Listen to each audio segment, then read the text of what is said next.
नमस्कार दोस्तों, कैसे हैं आप लोग। मैं विवेक कुमार शर्मा आपका स्वागत करता हूं आपके अपने YouTube चैनल रट्टा मार केमिस्ट्री में। जी हाँ, यहाँ रट्टा नहीं मारना है। दोस्तों, आज की वीडियो बहुत ही खास होने वाली है। जैसा आप लोग प्यार दे रहे हैं, जैसा आप लोग सपोर्ट कर रहे हैं, I am very much thankful to all of you. तो आज की वीडियो में मैं एक स्पेशल अनाउंसमेंट भी करने वाला हूँ कहीं बीच में, इसलिए इस पूरी वीडियो को जरूर देखिएगा। और आज की वीडियो का हमारा जो मेन टॉपिक है, जो होने वाला है, that topic is inert pair effect. तो चलिए बिना किसी देरी के शुरू करते हैं इनर्ट पेयर इफेक्ट को।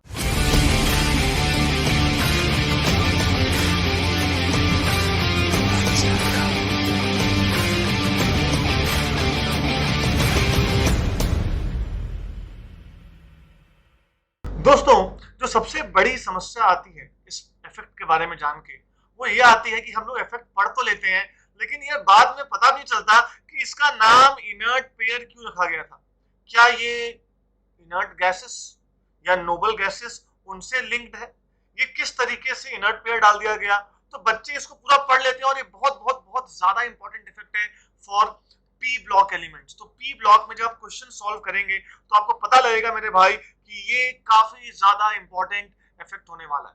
क्या होता है, फटाफट देखते हैं इसके बारे में। छोटी सी वीडियो होगी। अगर मैं बात करूं सबसे पहले कि ये इफेक्ट कहां पर एप्लीकेबल है, तो जैसा मैं इतनी देर से बकबक बकबक कर रहा हूं, तो भैया मेरे ये इफेक्ट एप्लीकेबल है पी ब्लॉक के लिए। अच्छा, पी ब्लॉक में कहां पर हम अपन जानते हैं कि पी ब्लॉक में 13 से लेके 18 तक ग्रुप होता है ना।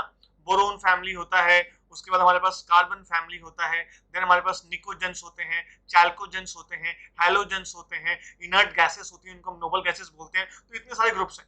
तो ये इनर्ट पेयर इफेक्ट कहां पर एप्लीकेबल है मेरे भैया? ये एप्लीकेबल है ग्रुप 13 में, ग्रुप 14 में, ग्रुप 15 में। So this is applicable for group 13, for group 14 and for group 15। अब जानते हैं कि इफेक्ट है क्या और इसका क्या एप्लीकेशन है, वो भी हम आज जरूर देखने वाले हैं। दोस्तों, अगर मैं आपसे पूछूं कि हमारे पीरियोडिक टेबल में ग्रुप 13 में कौन कौन से एलिमेंट्स आते हैं, तो आपने रटा होगा। रट्टा मार केमिस्ट्री पे आइए और एकदम महसूस कर जाइए इस चीज को। आपको पता है Baggit, boron, aluminium, gallium, indium, thallium. हमने रट लिया जी, हमने तो पूरा रट लिया, कोई दिक्कत वाली बात है ही नहीं इसमें। अच्छा, बैगिट के बाद हम चलते हैं ग्रुप 14 में। और अगर मैं आपसे पूछूं कि ग्रुप 14 में कौन कौन से एलिमेंट्स आते हैं, तो आप जानते हैं chemistry sir, that is carbon, silicon, gives, germanium, sun की प्रॉब्लम्स, टिन एंड लेड। क्या बात है। और मेरे भाई, अगर मैं ग्रुप 15 में आता हूं, ग्रुप 15 में, तो यहां पर हम जानते हैं nitrogen, phosphorus, arsenic, antimony, bismuth. भाई साहब, बहुत ही शानदार एलिमेंट्स हैं। मैं यहाँ पर एक काम करता हूँ, आपको कुछ चीजें बता दूं। यहाँ पर जो बोरोन, कार्बन एंड नाइट्रोजन है, ये आपका सेकेंड पीरियड होता है, ठीक है। ये aluminium, silicon, phosphorus is third period, this is fourth period, this is fifth period and this is sixth period. मैंने यहाँ पीरियड्स लिख दिए हैं। इनफैक्ट अगर मैं आपसे बात करूं तो इसका एटॉमिक नंबर 81 होता है, इसका एटॉमिक नंबर 82 होता है और इसका एटॉमिक नंबर 83 होता है। दोस्तों, अब क्या कहानी है उसको समझिएगा। मैं ग्रुप 13 वालों के पास गया, मैंने कहा और ग्रुप 13 वाले कैसे हो? उन्होंने बोला सर हम बहुत बढ़िया, एकदम बिंदास, आपकी कृपा चल रही है सर, क्या बताएं, सब कुछ है हमारे पास। अच्छा, मैंने बोला एक हाथ पकड़ो, मैं तुम्हारे पास दो ऑप्शन दे रहा हूं, तुम मुझे बताओ कि तुम कौन कौन से ऑक्सीडेशन स्टेट शो करना पसंद करोगे। मैंने तुम्हें ऑप्शन दिया मेरे भाई, मैंने तुम्हें ऑप्शन दिया। क्या ऑप्शन दिया, ध्यान से देखिएगा। मैंने उनको ऑप्शन दिया कि तुम +1 शो करोगे या +3 शो करोगे।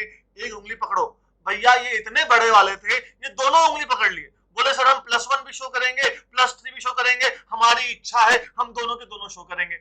मैंने कहा चलो ठीक है यार, अब एलिमेंट्स हैं, जिद करने लग गए कि हमें +1 भी करना है, +3 भी करना है। हम कहे कोई बात नहीं, ठीक है, करो करो करो, कोई दिक्कत नहीं। हम 14th ग्रुप के पास गए, 14th वालों से पूछे अच्छा तुम कौन कौन सा ऑक्सीडेशन स्टेट शो करते हो।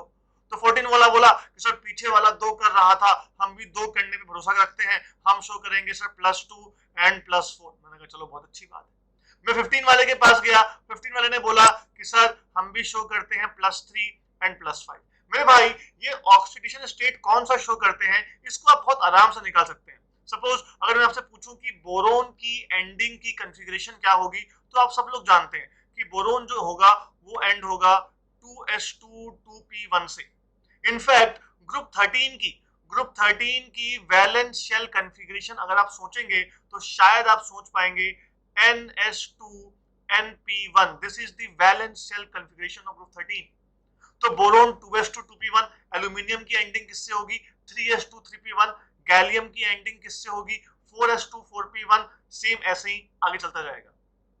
फॉर ग्रुप 14 अगर आप सोचेंगे कि यहाँ पर ऑक्सीडेशन स्टेट का जो +2 + 4 आया वो कैसे आया, तो आप शांति से बस इसकी वैलेंस शेल कॉन्फ़िगरेशन को लिख दीजिए।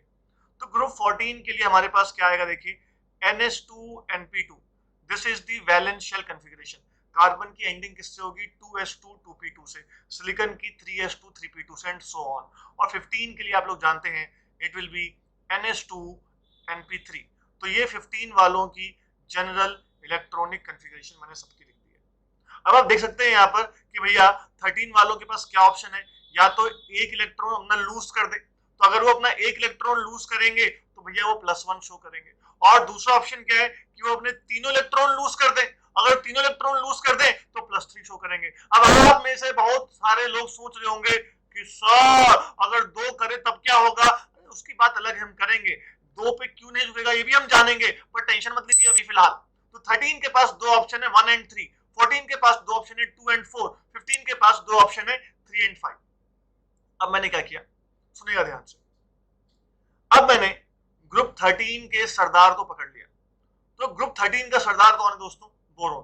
बोरोन को मैंने बोला कि बोरोन भैया आप बताइए आप +1 शो करना पसंद करेंगे या +3। और उसी तरीके से इस खानदान का जो आखिरी मेंबर था थैलियम, मैंने उससे ही पूछा भाई साहब आपको क्या शो करना पसंद है +1 एंड +3 में से। भाई साहब आप जानकर हैरान हो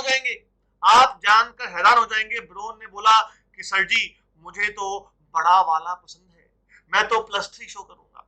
मैं थैलियम से पूछा थैलियम क्या तुम भी बड़े वाले हो, थैलियम शर्मा गया, बोला नहीं सर ऐसा मत सोचिए मेरे बारे में, मैं तो +1 शो करना पसंद करूंगा। मैंने कहा ओके जस्ट चिल। मैं उसके बाद थोड़ा हैरान हुआ रिजल्ट देख के, मैं 14 वाले के पास गया, मैंने कार्बन को पकड़ा और इस खानदान के आखिरी सदस्य लेड को पकड़ा। मैंने इन दोनों को ऑप्शन दिए भाई, मैंने इससे पूछा तुम्हारे पास 2 ऑप्शन है +2 +4, तुम्हारे पास भी 2 ऑप्शन है +2 एंड +4। तो मैंने कार्बन से पूछा कार्बन तुम्हें क्या पसंद है, कार्बन बोला सर मैं बड़ा वाला हूँ, मुझे तो +4 अच्छा लगता है, बड़ा है तो बेहतर है। मैं लेड के पास आया, लेड से मैंने फिर से पूछा क्या तुम भी बड़े वाले हो, फिर लेड ने शर्माते हुए बोला नहीं नहीं नहीं मैं तो छोटा वाला हूँ, मुझे तो सर +2 पसंद है। और दोस्तों अगर आप इन चीजों को समझ रहे हैं और अपने घुटने का प्रयोग कर रहे हैं तो आपको एहसास हो जाएगा कि मैंने यहाँ पर नाइट्रोजन लिया, और नाइट्रोजन के बाद अगर हम बात करें तो हमारे पास फास्फोरस आता है, आर्सेनिक आता है, एंटीमनी आता है, बिस्मथ आता है। तो फिर से मैंने नाइट्रोजन से पूछा नाइट्रोजन +3 या +5, और आप जवाब जानते हैं। बिस्मथ से मैंने पूछा +3 या +5, और मेरे भाई यहाँ भी आप जवाब जानते हैं। तो यहाँ से एक बात तो पक्की हो गई कि जैसे जैसे अपन ऊपर से नीचे आते हैं, टॉप टू बॉटम में मूव करते हैं, तो टॉप टू बॉटम में मूव करने पर क्या होता है, the tendency to show lower oxidation state increases। दिख रहा है आप लोगों को, ऊपर वालों को भैया ऊपर वाले को बड़ा ऑक्सीडेशन स्टेट शो करने में मजा आता है, और नीचे वालों को छोटा छोटा छोटा ऑक्सीडेशन स्टेट शो करने में मजा आता है। This is called as inert pair effect. अभी सवाल का जवाब नहीं मिला ऐसा क्यों होता है और इसको इनर्ट पेयर इफेक्ट क्यों बोलते हैं, लेकिन उस सवाल के जवाब को देने से पहले मैं आपके साथ एक अनाउंसमेंट करना चाहता हूँ। दोस्तों आप लोगों ने काफी सपोर्ट किया, काफी प्यार दिया, अब मैं आप लोगों के लिए एक बहुत ही शानदार सीरीज लेके आने वाला हूँ। वो सीरीज होगी जो आपको मोटिवेशन से भर दे, जो आपको रास्ता दिखाए, जो आपको प्रेरणा दे कि कैसे आपको अपने एग्जाम की तैयारी करनी है। जी हाँ, हम एक सीरीज स्टार्ट करने वाले हैं जिसका नाम है मिलके फोड़ेंगे, जिसपे आप और हमारे जिन बच्चों को मैंने पढ़ाया है, जो आपके बीच पढ़ चुके हैं, उन बच्चों का हम लोग इंटरव्यू लेंगे, उन बच्चों से पूछेंगे सवाल जवाब। अबे तुम कैसे पढ़ाई किए थे, तुम क्या खाते थे? जो आपके घर वाले बोलते हैं ना कि जो तुम्हारे घर का जो टॉपर है वो क्या खाता पीता था, जो तुम्हारे स्कूल का टॉपर है उसका टाइम टेबल क्या है। जी हाँ, अब वो राज खुलने वाले हैं, अब वो जवाब सबके पास बाहर निकल कर आने वाला है। बट उसकी एक कंडीशन है, आपको इस चैनल का सब्सक्रिप्शन 500 प्लस पे लेके जाना है। 500 प्लस में जाते ही 500 प्लस में जाते ही सीरीज लॉन्च हो जाएगी। अबे तो इंतजार क्यों कर रहे हो, ठोको ना, अरे नीचे ठोको लाइक बटन, दबाओ सब्सक्राइब और फैला दो कि राज खुलने वाला है। चलिए आइए देखते हैं इस रीजन को समझते हैं। इस रीजन को समझने के लिए हमने क्या किया, थैलियम को पकड़ा बहुत आराम से, थैलियम के साथ हमने फिर लेड को पकड़ा और हमने बिस्मथ को पकड़ा। इन तीनों की इलेक्ट्रॉनिक कॉन्फ़िगरेशन अगर मैं थैलियम की पूछूं तो आपने देखा कि जो थैलियम है मेरे भाई वो 6th पीरियड में आता है और इसकी इलेक्ट्रॉनिक कॉन्फ़िगरेशन जनरल क्या होती है, NH2NP1। तो अगर आप सोचेंगे तो थैलियम की इलेक्ट्रॉनिक कॉन्फ़िगरेशन होगी 6s2 6p1। मेरे भाई लेड की क्या होगी बताइए, 6s2 6p2 और बिस्मथ की क्या होने वाली है, 6s2 6p3। अब ध्यान दीजिएगा, अगर आप थोड़ा सा अपने दिमाग पर जोर डालेंगे तो आपको एहसास होगा कि 6s 6p से पहले कहीं ना कहीं 5d भी रहा होगा, कहीं ना कहीं मेरे भाई 4f भी रहा होगा। तो 4f भी है, 5d भी है, 6s भी है और उसके बाद 6p है। तो हम जानते हैं कि ये चीजें कुछ इस तरीके से यहाँ पर रही होंगी। अब मैं इसके सामने आपको छोटा सा चित्र बनाऊंगा, ध्यान दीजिएगा। सपोज ये रहा न्यूक्लियस मेरे भाई, ये रहा न्यूक्लियस और आप जानते हैं सपोज ये 6s है, उसके बाद सपोज ये 6p है। इमेजिन करिए, बहुत मजा आने वाला है। 6s में आपके पास 2 इलेक्ट्रॉन, 6p में फिलहाल थैलियम के केस में 1 इलेक्ट्रॉन, और इसके अंदर और कौन से हमारे पास दोस्तों हम देखें अगर ऑर्बिटल्स हैं तो हमारे पास इसके अंदर देखेंगे अगर हम लोग तो 5d भी है और 5d से पहले हमारे पास यहाँ पर 4f है। अगर आपको थोड़ा सा पीरियोडिक टेबल याद हो तो आपको पता होगा कि f और d वाले सबशेल्स की शील्डिंग बहुत घटिया होती है, बहुत घटिया, पुअर शील्डिंग भैया मेरे, poor shielding of d and f orbitals, बहुत घटिया शील्डिंग। अब शील्डिंग मतलब क्या है भैया, इसका मतलब यह है कि न्यूक्लियस और इलेक्ट्रॉन के प्यार को ये f और d की दीवार नहीं रोक पाई। देखिए ध्यान दीजिए, ये रहा न्यूक्लियस के बाद 4f के बाद 5d के बाद 6s के बाद 6p। मतलब ये जो अंदर 4f और 5d की दीवार आ रही है, जो न्यूक्लियस और इलेक्ट्रॉन के बीच के प्यार को रोक रही थी, वो दीवार बहुत घटिया है, बहुत खंडहर वाली दीवार है, वो उनके प्यार को नहीं रोक पा रही है। इसलिए न्यूक्लियस जो है वो क्या करेगा, न्यूक्लियस s के इलेक्ट्रॉन्स को पूरी ताकत से अपनी तरफ खींच रहा है। देख रहे हैं आप लोग, न्यूक्लियस जो है s के इलेक्ट्रॉन्स को अपने पास खींचेगा, अपने पास आ जाओ। तो क्या आपको दिखा कि ये 6s जो है वो न्यूक्लियस के थोड़ा सा करीब आ गया। और मेरे भाई जो 6s है उसकी दीवार अंबुजा सीमेंट की है, एकदम खतरनाक मोटी दीवार, और 6s की दीवार जो है न्यूक्लियस की पूरी ताकत को रोक देगी। इसका मतलब 6p में जो इलेक्ट्रॉन पड़ा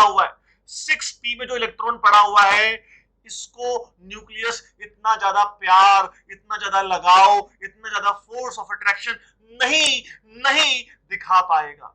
तो क्या आपको एहसास हुआ कि इनके बीच में मेरे भाई, इनके बीच में दूरियां बढ़ गई हैं। और जब ये दूरियां बढ़ जाएंगी, अब आप मुझे बताइए, सपोज मैंने आपको यहां पर खड़ा कर दिया और मैंने बोला कि भैया यहां से इलेक्ट्रॉन निकालो, यहां से इलेक्ट्रॉन ताकत लगाओ, खींच के निकाल दो इलेक्ट्रॉन। आप मुझे बताइए आप यहां से कितने इलेक्ट्रॉन निकाल पाएंगे? जी हाँ, आप सही सोच रहे हैं कि यहाँ से सिर्फ इस वाले एक इलेक्ट्रॉन को निकालना आप लोगों के लिए आसान हो पाएगा, बाकी के 2 इलेक्ट्रॉन आप नहीं निकाल पाएंगे। इसीलिए जब थैलियम से पूछा गया तुम क्या शो करोगे, +1 शो करोगे या +3 शो करोगे, तो थैलियम ने चीख के बोला कि सर जी मैं तो +1 शो करना पसंद करूंगा, बिकॉज अंदर के 6s के 2 इलेक्ट्रॉन्स आप नहीं निकाल पाएंगे। तो मेरे दोस्तों, मेरे भाइयों, मेरी बहनों, क्या आपने देखा, क्या मैं ऐसा बोल सकता हूं कि 6s के ये जो इलेक्ट्रॉन पेयर है, 6s का ये जो इलेक्ट्रॉन पेयर है, ये इनर्ट हो गया, ये इनर्ट हो गया, ये पार्टिसिपेट नहीं कर रहा है रिएक्शन में, ये पेयर इनर्ट हो गया। इसीलिए इसको क्या बोलते हैं, इनर्ट पेयर इफेक्ट। क्या बोलते हैं, बोलो, इनर्ट पेयर इफेक्ट। सिमिलरली आप यहां पर इस फंडे को लगाएंगे, यहां पर ये रहा न्यूक्लियस, आप देखिए ना, ये 6s है, आप देखिए तो सही, आप देखिए तो सही जनाब, ये रहा 6s, ये रहा 6p, इसके अंदर आपके पास आएगा मेरे भाई 5d आ गया, 4f आ गया। अब आप मुझे बताइए, आप मुझे बताइए 4f और 5d की दीवार कैसी होती है, कैसी होती है मेरे भाई, कैसी होती है? आपका दिल जवाब दे देगा सर बहुत ही घटिया, बहुत ही घटिया दीवार होती है। जी हाँ, बहुत ही घटिया दीवार होती है, और इस कारण से यहाँ पर जो सारा का सारा फोर्स ऑफ अट्रैक्शन है वो 6s पे आएगा, 6s अंदर की तरफ आ जाएगा। इस कारण से यहाँ पर दूरियां, 6s और 6p की दूरियां बढ़ जाएंगी, और जब ये दूरियां बढ़ जाएंगी तो 6p से 2 इलेक्ट्रॉन निकालना आसान हो जाएगा। इसलिए लेड से पूछा गया कि तुम +2 शो करोगे या +4 शो करोगे। दोस्तों, लेड ने बोला कि मैं तो शो करना पसंद करूंगा +2। क्या आपको ये बात समझ में आई? इसी तरीके से मैं चाहता हूं ठीक इसी तरीके से बिस्मत के लिए आप लोग खुद से करें, और मुझे भरोसा है कि आप लोग कर लेंगे। तो बिस्मत की जिम्मेदारी आपके ऊपर है। एक छोटा सा एप्लीकेशन देख लेते हैं इस चीज का। This is called as inert pair effect. इसका एक छोटा सा एप्लीकेशन। फॉर एग्जांपल, कई बार सवाल ऐसा आता है, सवाल क्या आता है आपके पास, वो लिख के दे देते हैं ऐसे कि कार्बन +4 है और लेड भी है +4 में, तो कार्बन +4 और लेड +4 में ज्यादा अच्छा ऑक्सीडाइजिंग एजेंट कौन? ये सवाल आता है कि इन दोनों में सपोज पूछा जाए अगर ज्यादा अच्छा ऑक्सीडाइजिंग एजेंट कौन? भैया, ज्यादा अच्छा ऑक्सीडाइजिंग एजेंट वो होता है जो खुद रिड्यूस हो, जो खुद रिड्यूस होगा वो दूसरों को ऑक्सीडाइज करेगा, दैट इज कॉल्ड एज ज्यादा अच्छा ऑक्सीडाइजिंग एजेंट। तो अगर मैं कार्बन को रिड्यूस करूं +4 से तो कार्बन +2 में आएगा, लेड को रिड्यूस करूं भैया +4 से तो लेड +2 में आएगा। और आप जानते हैं जब मैंने लेड से पूछा, लेड तुम्हें +4 में रहना पसंद है या +2 में, तो लेड ने बोला मुझे तो +2 पसंद है, मैं तो छोटा वाला हूं, मुझे तो +2 पसंद है। मतलब लेड को +4 से +2 में आना पसंद है। वही कार्बन से जब पूछा गया, कार्बन तुम्हें तो बताओ कि तुम्हें +2 या +4 पसंद है। आप जानते हैं भैया, कार्बन ने जवाब दिया था +4। तो आप मुझे बताइए क्या कार्बन +4 से +2 में आना पसंद करेगा? जवाब है न न न न नारे, आना पसंद नहीं करेगा। इसका मतलब कार्बन अब खुद रिड्यूस होना पसंद नहीं करेगा यहाँ पर, इसका मतलब वो अच्छा ऑक्सीडाइजिंग एजेंट नहीं है। और यहाँ पर आपका आंसर क्या हो जाएगा कि Pb+4 इज बेटर। जी हाँ, शानदार ऑक्सीडाइजिंग एजेंट। बात समझ में आ रही है? तो ये इसका एप्लीकेशन था।